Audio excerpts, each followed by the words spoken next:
નમસ્કાર મિત્રો, learning four tomorrow YouTube channel પર આપ સર્વેનું હાર્દિક સ્વાગત કરું છું. આજના નવા વિડીયોની અંદર આપણે ગયા લેક્ચરની અંદર આપણે શું સમજ્યા હતા? લક્ષણો અને તેનું વિશ્લેષણ, સત્યતા કોષ્ટક.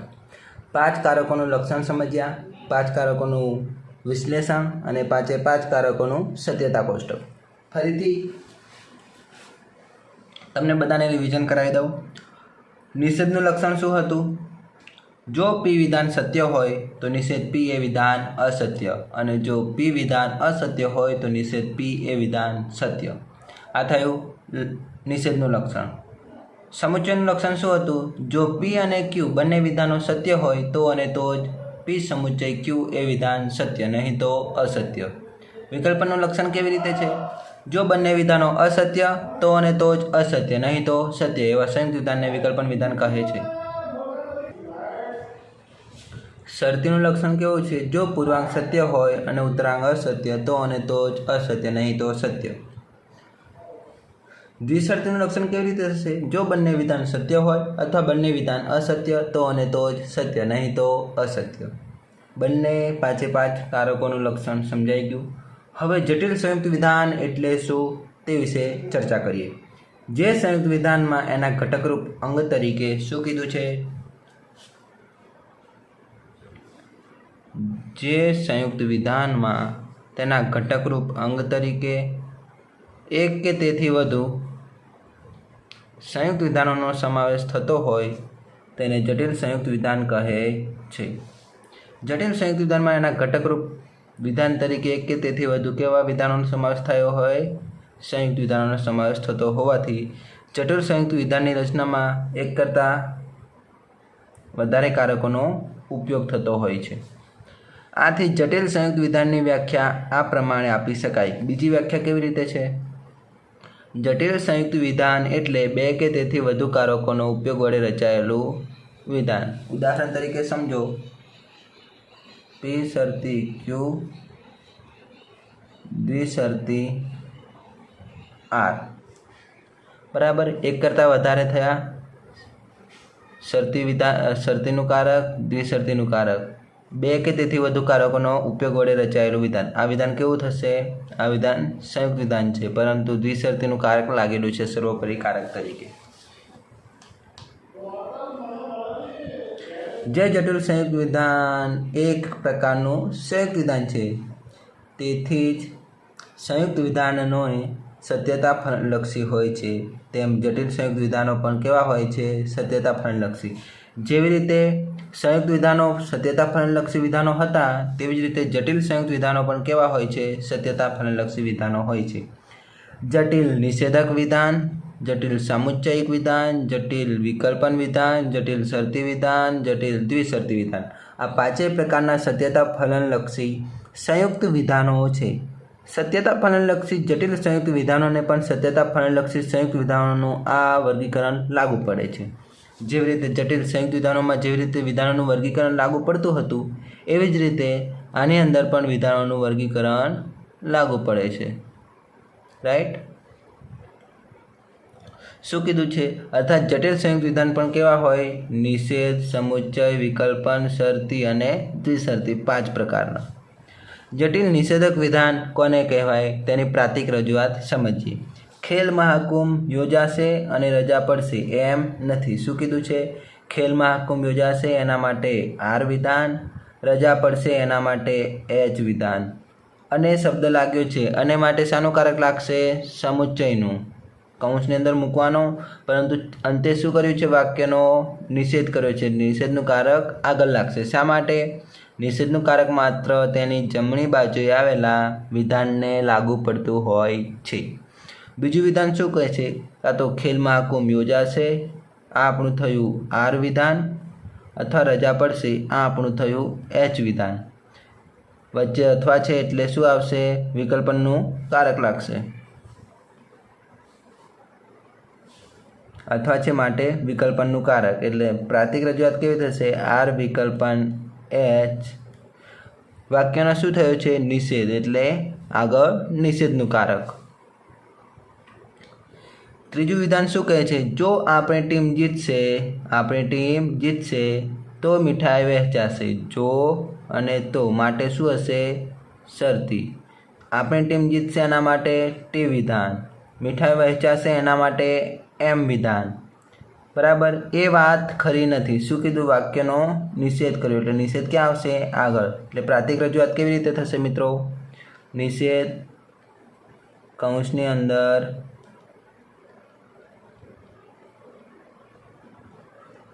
અંદર ટી શરતી એમ કૌંસ પૂરો.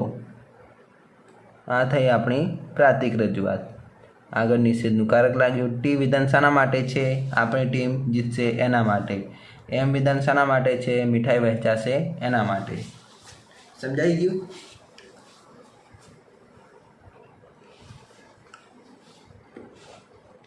જો મીઠાઈ વહેંચાશે તો અને તો જ વિદ્યાર્થીઓ રાજી થશે. જો, તો અને તો જ માટે શું હશે? દ્વિશરતીનું કારક. મીઠાઈ વહેંચાશે એના માટે એમ વિધાન, વિદ્યાર્થીઓ રાજી થશે એના માટે એસ વિધાન. કૌંસ પૂરો. એ વાતમાં શું નથી? કોઈ માલ નથી. વાક્યનો શું થયું છે? નિષેધ. આગળ શું લાગશે? નિષેધનું કારક. રાઈટ.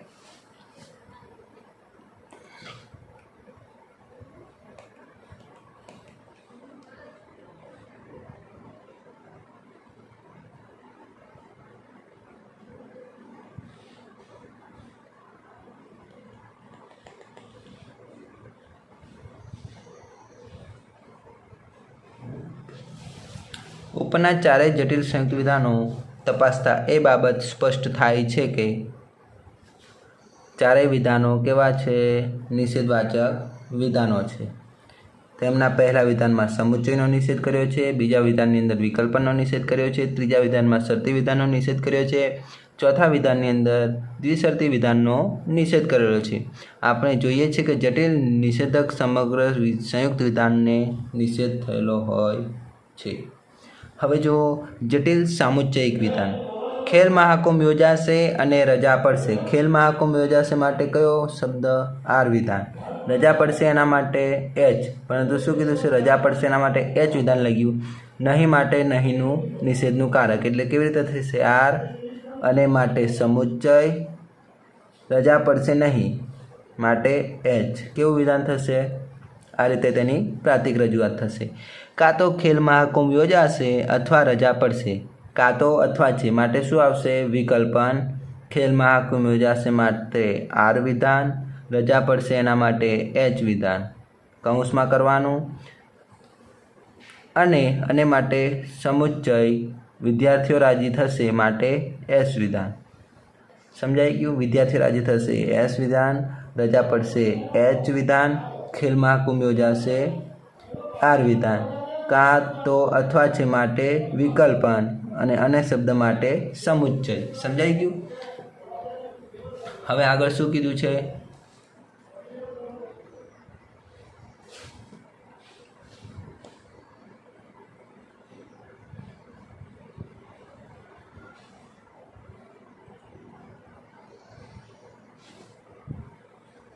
આગળનું વાક્ય જુઓ. જો આપણી ટીમ જીતશે તો અને તો જ મીઠાઈ વહેંચાશે. આપણી ટીમ જીતશે તો અને તો જ મીઠાઈ વહેંચાશે. આપણી ટીમ જીતશે ટી વિધાન, મીઠાઈ વહેંચાશે એમ વિધાન. તો અને તો જ, જો, તો અને તો જ માટે શું હશે? દ્વિશરતીનું કારક. અને શબ્દ માટે શું આવ્યું? સમુચ્ચય. મીઠાઈ વહેંચાશે માટે કયો શબ્દ હતો? એમ. અને વિદ્યાર્થીઓ રાજી થશે એના માટે એસ. જો અને તો છે માટે શરતી. પ્રાતિક રજૂઆત કેવી થશે? ટી દ્વિશરતી એમ સમુચ્ચય કૌંસની અંદર એમ શરતી એસ. આવી રીતે તેની પ્રાતિક રજૂઆત થશે. ઉપરના ચારેય જટિલ સંયુક્ત વિધાનો તપાસતા એ સ્પષ્ટ થાય છે કે ચારેય વિધાનો સમુચ્ચયના છે. બરાબર. પહેલા વિધાનની અંદર સમુચ્ચયનું એક સમુચ્ચિત સાદું વિધાન છે, એક સમુચ્ચિત સાદું વિધાન છે, જ્યારે બીજું સમુચ્ચિત નિષેધવાચક. પહેલું વિધાન કેવું છે? એક સમુચ્ચિત સાદું વિધાન. આર વિધાન કેવું હતું? સાદું વિધાન. જ્યારે બીજું સમુચ્ચિત નિષેધવાચક. બીજો ઉદાહરણની અંદર શું છે, બીજું સમુચ્ચય એક સમુચિત વૈકલ્પિક વિધાનનું છે. બીજા ઉદાહરણમાં એક સમુચિત શાનું છે, વૈકલ્પિક વિધાનનું, આર વિકલ્પન એચ વૈકલ્પિક વિધાનનું છે, જ્યારે બીજું સમુચિત સાદું વિધાન છે, માત્ર એસ વાળું.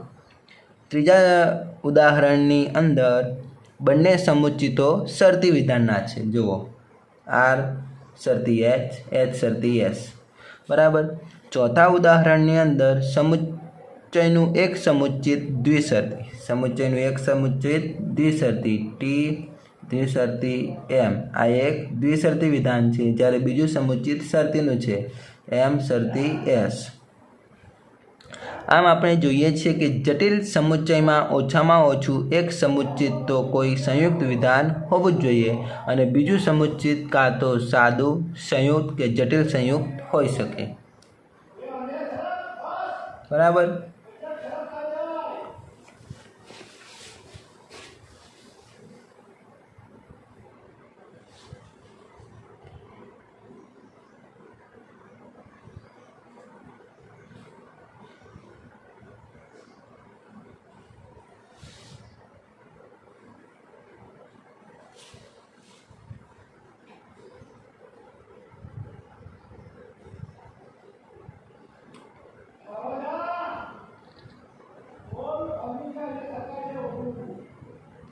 જટિલ વૈકલ્પિક વિધાન એટલે શું? કાં તો ખેલ મહાકુંભ યોજાશે અથવા રજા પડશે અને વિદ્યાર્થીઓ રાજી થશે. ખેલ મહાકુંભ યોજાશે માટે આર વિધાન, કાં તો અથવા છે માટે વિકલ્પનનું કારક, રજા પડશે એના માટે એચ વિધાન, વિદ્યાર્થીઓ રાજી થશે એના માટે એસ વિધાન, વચ્ચે શાનું કારક લાગ્યું છે, અને માટે સમુચ્ચય. પ્રાતિક રજૂઆત કેવી રીતે થશે? આર વિકલ્પન કૌંસની અંદર H સમુચ્ચય S, right.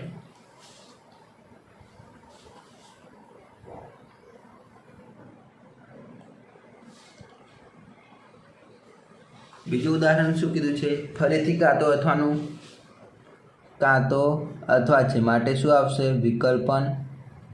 Khel Mahakumbh યોજાશે નહીં, યોજાશે માટે આર વિધાન, પરંતુ યોજાશે નહીં માટે નિષેધ આર વિધાન. અને રજા પડશે નહીં માટે નિષેધ એચ. ખેલ મહાકુંભ યોજાશે નહીં માટે આર વિધાન, કાં તો અથવા છે માટે વિકલ્પન, રજા પડશે નહીં માટે નિષેધ એચ વિધાન. આવી રીતે તેની પ્રાતિક રજૂઆત થશે.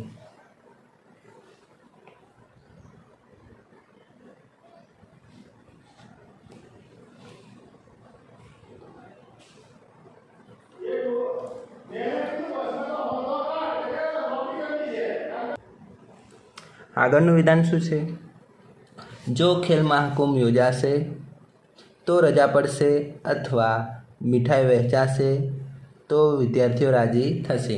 ખેલ મહાકુંભ યોજાશે, જો અને તો શબ્દ છે માટે શરતી આવશે. ખેલ મહાકુંભ યોજાશે માટે આર વિધાન, રજા પડશે માટે એચ વિધાન, જો અને તો છે માટે શાનું કારક લાગશે? શરતીનું. એને શું કરવાનું છે? કૌંસ. અહીંયા અથવા શબ્દ આપ્યો છે, અથવા માટે શું યાદ રાખવાનું? વિકલ્પન, બરાબર. કૌંસ કરવાનો છે. જો મીઠાઈ વહેંચાશે માટે એમ વિધાન, વિદ્યાર્થીઓ રાજી થશે એના માટે એસ વિધાન, જો અને તો શબ્દ છે માટે શરતી. પ્રાતિક રજૂઆત કેવી રીતે થશે? આર શરતી એચ, એટલે કે આર વિધાન શાના માટે પ્રયોજાયું? ખેલ મહાકુંભ યોજાશે. એચ વિધાન શાના માટે ઉપયોગમાં લેવાયું? રજા પડશે. એમ વિધાન શાના માટે ઉપયોગમાં લેવાયું? મીઠાઈ વહેંચાશે. એસ વિધાન શાના માટે ઉપયોગમાં લેવાયું? વિદ્યાર્થીઓ રાજી થશે. સમજાઈ ગયું? આગળનું શું કહે છે?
આગળનું વિધાન જુઓ, જો ખેલ મહાકુંભ યોજાશે, જો આપણી ટીમ જીતશે તો અને તો જ મીઠાઈ વહેંચાશે, અથવા ખેલ મહાકુંભ યોજાશે તો રજા પડશે.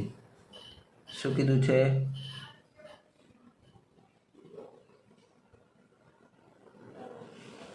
જુઓ, જો આપણી ટીમ જીતશે એના માટે કયું વિધાન નક્કી કરવાનું છે? ટી વિધાન. મીઠાઈ વહેંચાશે એના માટે એમ વિધાન. ખેલ મહાકુંભ યોજાશે એના માટે આર વિધાન. રજા પડશે એના માટે એચ વિધાન. હવે તાર્કિક કારકોના શબ્દ જુઓ. જો, તો અને તો જ છે માટે શું આવશે? દ્વિશર્તી. અથવા છે માટે કાં તો અથવા છે એટલે શું આવશે? વિકલ્પન. જો ખેલ મહાકુંભ યોજાશે માટે આર વિધાન નક્કી કર્યું. રજા પડશે એના માટે એચ વિધાન. હવે શું યાદ રાખવાનું છે? જો, તો અને તો જ. ફરીથી શું છે? દ્વિશર્તી. બરાબર, કૌંસ કરવાના છે. શું થયું અહીંયા? પ્રાતિક રજૂઆત કેવી રીતે થશે? ટી દ્વિશર્તી એમ વિકલ્પન આર દ્વિશર્તી એચ. સમજાઈ ગયું?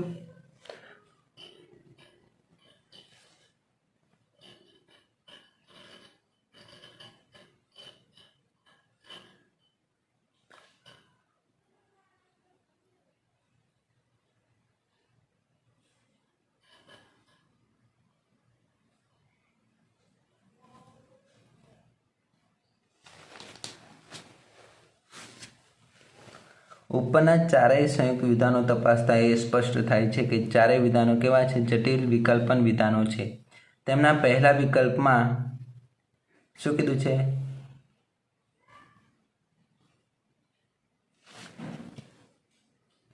પહેલા વિકલ્પમાં પહેલો વિકલ્પ સાદું વિધાન એટલે આર વિધાન કેવું હતું? સાદું વિધાન. અને બીજો વિકલ્પ સમુચ્ચય છે. બરાબર, એચ સમુચ્ચય એસ. બીજો વિકલ્પ કયો છે? સમુચ્ચય વિધાનનો.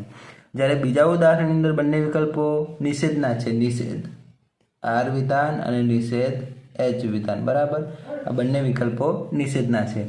ત્રીજા વિકલ્પમાં બંને વિકલ્પો શરતીના છે. જુઓ, આર શરતી એચ વિધાન અને એમ શરતી એસ વિધાન. બંને વિકલ્પો શાના છે? શરતીના છે. ચોથા વિકલ્પમાં બંને વિકલ્પો દ્વિશર્તીના છે. શુંના છે? દ્વિશર્તીના. બરાબર. આમ આપણે જોઈએ કે જટિલ વિકલ્પમાં ઓછામાં ઓછા એક વિકલ્પ તરીકે કેવું વિધાન હોવું જોઈએ? એક વિકલ્પ તરીકે સંયુક્ત વિધાન હોવું જોઈએ. બીજા વિકલ્પ તરીકે સાદું સંયુક્ત કે જટિલ સંયુક્ત વિધાન હોઈ શકે છે. સમજાઈ ગયું? હવે આગળ જુઓ, ઉદાહરણ અથવા તો જટિલ શરતી વિધાન કોને કહેવાય? જો ખેલ મહાકુંભ યોજાશે તો રજા પડશે અને વિદ્યાર્થીઓ રાજી થશે. ખેલ મહાકુંભ યોજાશે માટે આર વિધાન. રજા પડશે એના માટે એચ વિધાન. વિદ્યાર્થીઓ રાજી થશે એના માટે એસ વિધાન. જો અને તોનો શબ્દ લાગ્યો છે માટે શરતી. અહીંયા અને શબ્દ લાગ્યો છે માટે સમુચ્ચય. ખેલ મહાકુંભ યોજાશે માટે આર વિધાન. જો અને તો શબ્દ લાગ્યો છે માટે શરતીનું કારક. રજા પડશે એના માટે એચ વિધાન. અને માટે કયું કારક? સમુચ્ચય. અને વિદ્યાર્થીઓ રાજી થશે એના માટે એસ વિધાન. પ્રાતિક રજૂઆત કેવી રીતે થશે? આ રીતે.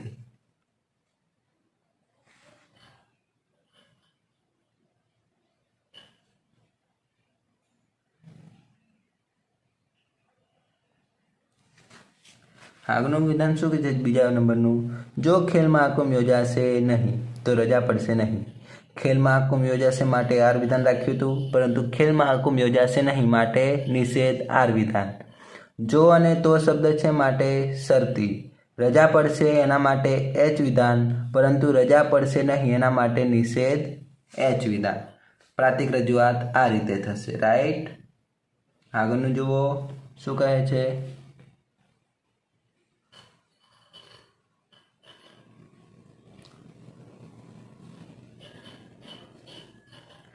જો ખેલ મહાકુંભ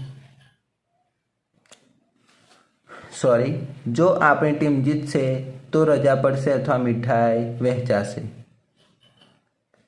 આપણી ટીમ જીતશે માટે ટી વિધાન, જો અને તો શબ્દ છે માટે શરતી, રજા પડશે એના માટે એચ વિધાન, અથવા શબ્દ આપ્યો છે માટે વિકલ્પન, મીઠાઈ વહેંચાશે એના માટે એમ વિધાન. પ્રાતિક રજૂઆત કેવી રીતે થશે? આ રીતે.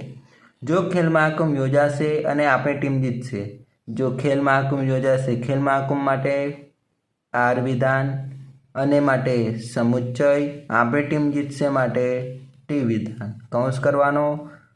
જો અને તો શબ્દ છે, બરાબર. મીઠાઈ વહેંચાશે માટે એમ વિધાન, જો તો અને તો જ માટે દ્વિશરતી, વિદ્યાર્થીઓ રાજી થશે માટે એસ વિધાન. એટલે પ્રાતિક રજૂઆત કેવી રીતે થઈ? આર સમુચ્ચય ટી, શરતી એમ, દ્વિશરતી એસ. ઉપરના ચારેય વિધાનો તપાસતા એ સ્પષ્ટ થાય છે કે ચારેય વિધાનો શાના છે? દ્વિશરતીના છે. ચારેય વિધાનો શરતીકારકના છે. જેમાં પહેલા શરતીમાં પૂર્વાંગ એટલે કે પહેલું વિધાન કેવું છે? પૂર્વાંગ એટલે પહેલું વિધાન કેવું છે? તો કે આર વિધાન કેવું છે? સાદું વિધાન. અને ઉત્તરાંગ વિધાન એટલે કે એના પછીનું બીજું વિધાન કેવું છે? સમુચ્ચય છે. બીજા શરતી વિધાનમાં પૂર્વાંગ નિષેધવાચક અને ઉત્તરાંગ પણ નિષેધ વિધાન, બરાબર.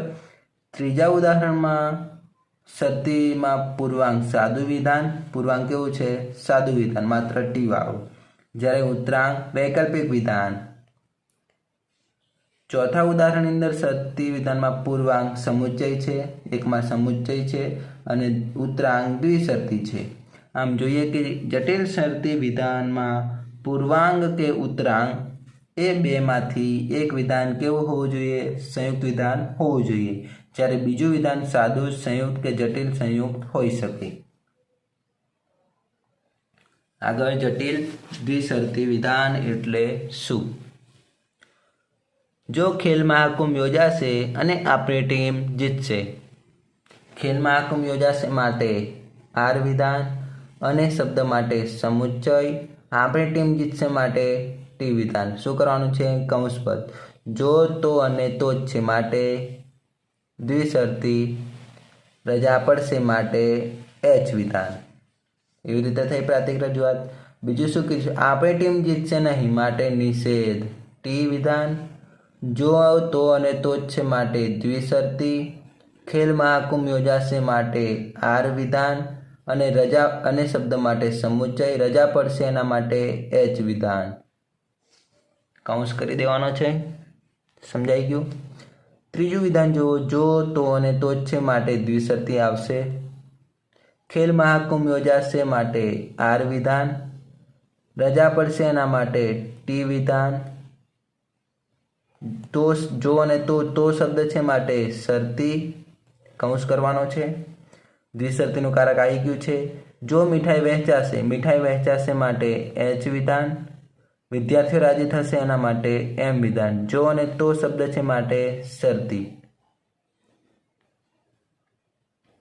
જો ખેલ મહાકુંભ યોજાશે અને આપણી ટીમ જીતશે. ખેલ મહાકુંભ માટે આર વિધાન, અને માટે સમુચ્ચયનું કારક, આપણી ટીમ જીતશે માટે એચ વિધાન. એક કૌંસ પૂરો થઈ ગયો. જો તો અને તો જ છે માટે દ્વિશરતી. મીઠાઈ વહેંચાશે માટે એમ વિધાન. જો અને તો શબ્દ લાગ્યો છે ફરીથી શરતી, વિદ્યાર્થીઓ રાજી થશે એના માટે એસ વિધાન. પ્રાતિક રજૂઆત આ રીતે થશે. ઉપરના જટિલ સંયુક્ત વિધાનમાં તપાસતા એ સ્પષ્ટ થાય છે કે ચારેય વિધાનો કયા વિધાનના છે? દ્વિશરતી કારકના છે. તેમના પહેલા દ્વિશરતી વિધાનનું પહેલું સમુચ્ચય. પહેલા વિધાન કેવું છે? સમુચ્ચય છે, જ્યારે બીજું વિધાન કેવું છે? સાદું વિધાન. બીજા ઉદાહરણમાં પહેલું વિધાન નિષેધક અને બીજું વિધાન સમુચ્ચય. ત્રીજામાં દ્વિશરતીમાં બંને કેવા છે? પહેલું વિધાન શરતી, બીજું વિધાન પણ શરતી. અને ચોથા દ્વિશરતી વિધાનમાં પહેલું વિધાન સમુચ્ચયનું છે, જ્યારે બીજું વિધાન શરતીનું છે. રાઈટ. આપણે જોઈએ છીએ કે જટિલ દ્વિશરતી વિધાનમાં મુખ્યત્વે બે બાબતો પૈકી એક વિધાન તો જટિલ સંયુક્ત વિધાનનું હોવું જ જોઈએ, જ્યારે બીજું વિધાન સાદું સંયુક્ત કે જટિલ સંયુક્ત વિધાન હોઈ શકે છે. કારકોનું ક્ષેત્ર અને કૌંસના ઉપયોગો આ લેક્ચર આપણે હવે પછીના લેક્ચરની અંદર મૂકીશું. મિત્રો, વિડીયો સારો લાગ્યો હોય તો લાઈક, શેર અને સબસ્ક્રાઈબ કરી દેજો. તમારા મિત્રોને પણ શેર કરી દેજો અને સરસ મજાની કોમેન્ટ પણ કરી દેજો. Thank you so much. મળીએ નવા લેક્ચરમાં.